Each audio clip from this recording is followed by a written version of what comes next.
Les droits de l'homme en Europe, la liberté d'expression, tout un programme. Je reçois aujourd'hui Marie-Raphaëlle Migné, coordinatrice jeunesse à la Maison de l'Europe des Yvelines à Saint-Germain-en-Laye. Bonjour. Bonjour. Vous êtes accompagnée de Candice Radieux du lycée agricole et horticole de Saint-Germain-en-Laye-Chambourcy. Bonjour. Bonjour. Ensemble, nous allons revenir sur un séjour que vous avez fait en Allemagne, à Bad Marienberg précisément, autour des droits de l'homme. Marie-Raphaëlle, quel était l'objectif de ce séjour ? Alors, c'était un séjour qui s'inscrivait dans le cadre du programme Erasmus, Erasmus+, comme on dit maintenant, et en fait, qui est un séminaire, un échange de jeunes de 8 pays différents, donc 60 jeunes qui viennent de différents établissements scolaires, et qui se regroupent pendant toute une semaine à la Maison de l'Europe de Bad Marienberg pour effectuer des ateliers, des jeux de rôle autour de cette thématique des droits de l'homme et des diverses libertés. Comment les participants ont-ils été choisis pour ce séjour ? En fait, c'est sur la base du volontariat. C'est-à-dire que moi, je suis pas enseignante. Et en tant que coordinatrice jeunesse de la Maison de l'Europe des Yvelines, je m'adresse à différents établissements saint-germanois. Et cette année, j'ai choisi une délégation du lycée agricole où différents élèves se sont portés volontaires. Donc j'avais 7 jeunes avec moi. Et de quelle manière les avez-vous préparés ? Alors, je les ai rencontrés dans leur établissement pour leur expliquer le contenu du séminaire, parce que c'est vrai qu'en France, on est très éducation formelle, où les jeunes ne sont pas forcément acteurs de leur formation. Donc là, c'était les préparer au fait que pendant une semaine, ils n'allaient pas être statiques sur une chaise à écouter une conférence sur les droits de l'homme, mais qu'ils allaient devoir eux-mêmes participer et créer les contenus de formation. Et quels ont été les temps forts de ce séjour en Allemagne ?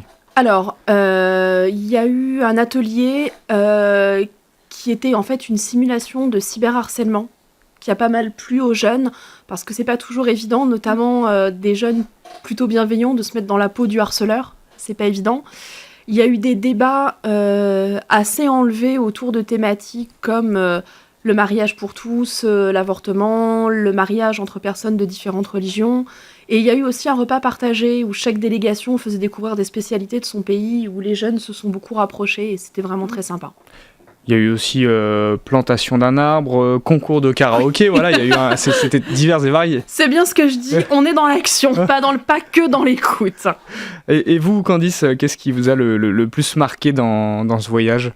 Ce qui m'a le plus marqué, c'est déjà l'accueil des Allemands. Parce que les Allemands, la délégation allemande, c'était une délégation qui était, comment on pourrait dire, très accueillante.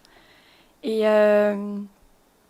ouais, c'est surtout ça qui m'a marqué. Et vous, en dehors de la structure, comment vous vous êtes préparé à ce voyage ? En fait, avec ma prof d'anglais, déjà, on avait commencé à revoir un peu les bases en anglais. Oui, parce que l'anglais est la langue de communication du séminaire. Comme il y a 8 nationalités, tous les échanges se font en anglais. C'est la langue internationale. Et puis, après, je me suis pas vraiment préparée, on va dire, Voilà. C'est fait naturellement, finalement. Exactement. Oui, ils ont été tous très spontanés, c'était très bien. C'était aussi l'objectif, j'imagine ? Exactement. Pas besoin de les formater à quel ou quel... C'est ça, je voulais pas qu'ils soient nécessairement préparés à chaque étape du voyage. Et le fait de rencontrer des homologues, des lycéens européens, ça fait quoi ? Quel thème vous avez abordé ensemble ? On a abordé le thème de l'humanité, c'était sur l'humanité. Et c'était assez enrichissant parce qu'on ne pense pas tous la même chose. D'un pays à l'autre, on a tous nos règles, nos lois. Et c'est vrai que d'un point de vue culturel, c'est pas la même chose. Et justement, d'expliquer que vous n'avez peut-être pas le même avis que votre voisin allemand. Est-ce qu'ils comprennent ? Est-ce que vous comprenez leur vision aussi ? Des fois, non. Il y a des fois où c'était un peu... Il y en avait, ils étaient un peu trop, on va dire, trop dans l'excès. Radicaux, peut-être ? C'est ça, voilà. Il y a eu des débats sur la peine de mort, un petit peu enlevé. Oui. Ça a été un peu loin. C'est ça. Oui. Mais non, sinon après, on respectait les choix des autres et c'était aussi sympa de savoir eux ce qu'ils pensaient. C'est vrai que c'est toujours une question qu'on se pose, mais aussi qui est finalement vraie. Est-ce que ça fait grandir, ce genre d'expérience ? Oui, beaucoup.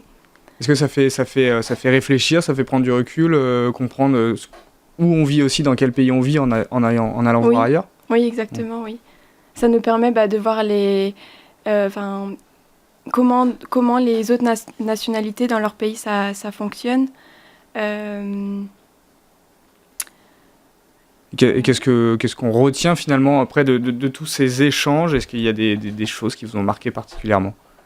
Ce qui m'a surtout marqué, c'est la nourriture de l'Allemagne. On en revient toujours à là. En tant que Français, la nourriture, c'est très important. Ça. C'est ça. Oui, parce que dès le matin, avoir de la charcuterie sur la table, tous les matins, c'était un peu, au bout d'un moment, voilà. Et puis, après, sinon, l'Allemagne, moi, je trouve que c'est un pays qui ressemble beaucoup à la France.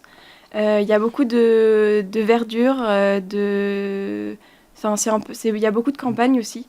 Et c'est ce qui m'a plu aussi là-bas. Il y a un thème en particulier qui vous a intéressé dans les échanges et les débats, hormis la nourriture le matin? Non, pas plus que ça.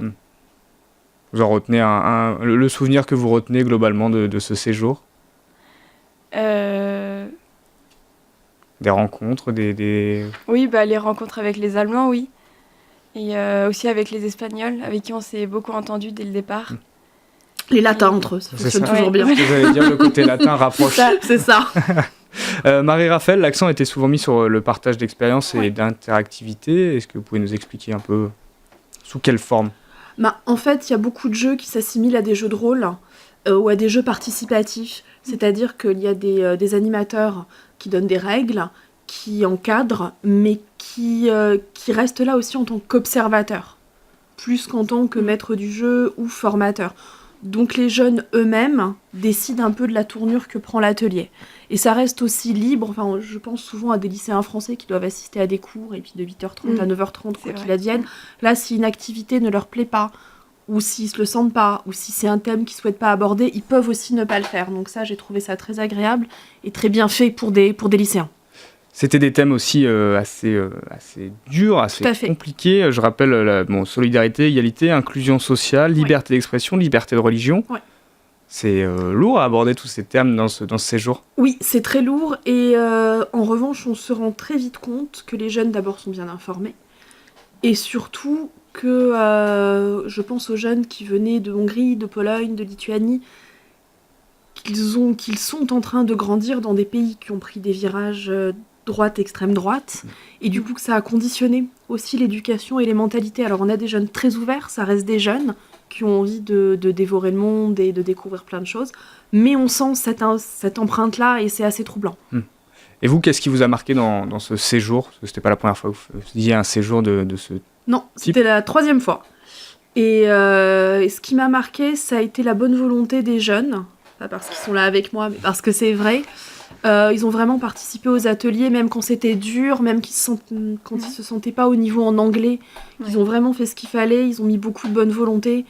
Et ça, c'est quelque chose qui me trouble à chaque fois. C'est qu'au début, ils sont toujours un petit peu réticents, je vais y arriver. Et finalement, tout le monde se prend au jeu et c'est très, très agréable. Oui, finalement, c'est ça, on a un peu cette côté timidité avec notre accent anglais à couper au couteau. Et c'est ça. On arrive à se lâcher. Puis on se rend compte qu'on n'est pas les seuls, qu'il y en a des meilleurs que nous, qu'il y en a des pires que nous, puis surtout qu'on nous comprend et que personne ne se moque. C'est ça, et ça c'est aussi une leçon qu'on retient, c'est-à-dire qu'on peut s'exprimer, même si on se trompe, l'important c'est de pouvoir s'exprimer. Oui, c'est ça, oui. Qu'est-ce que vous avez raconté peut-être à vos parents quand vous êtes rentrés? Rien. À part la charcuterie. Le souvenir peut-être même de la ville, Bad Marienberg, à quoi ça ressemble, des choses comme ça? Le souvenir que je leur ai raconté, c'était... en fait, ce qui m'a surtout marqué, c'était la fois où on avait fait une activité. En fait, on devait faire l'arbre de l'humanité. Et ça, c'est quelque chose qui m'a beaucoup marqué. C'était un dessin. Voilà. C'était une œuvre artistique.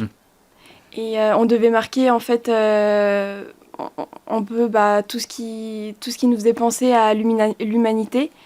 Et après, j'aurais parlé aussi du fait qu'avec, même si on parle pas tous la même langue, on arrive tous à se comprendre. Et je trouve ça magique parce que on n'a pas la même nationalité, mais pourtant... on se comprend. C'est un beau message d'union. Merci beaucoup, Marie-Raphaël Mignet, d'avoir été avec nous. Je rappelle que vous êtes coordinatrice jeunesse à la Maison de l'Europe des Yvelines à Saint-Germain-en-Laye. Merci à vous. Merci également à Candice, un radieux du lycée agricole et horticole de Saint-Germain-en-Laye-Chambourcy. Vous pouvez retrouver cette émission en podcast audio et vidéo sur notre application Radio Sensation.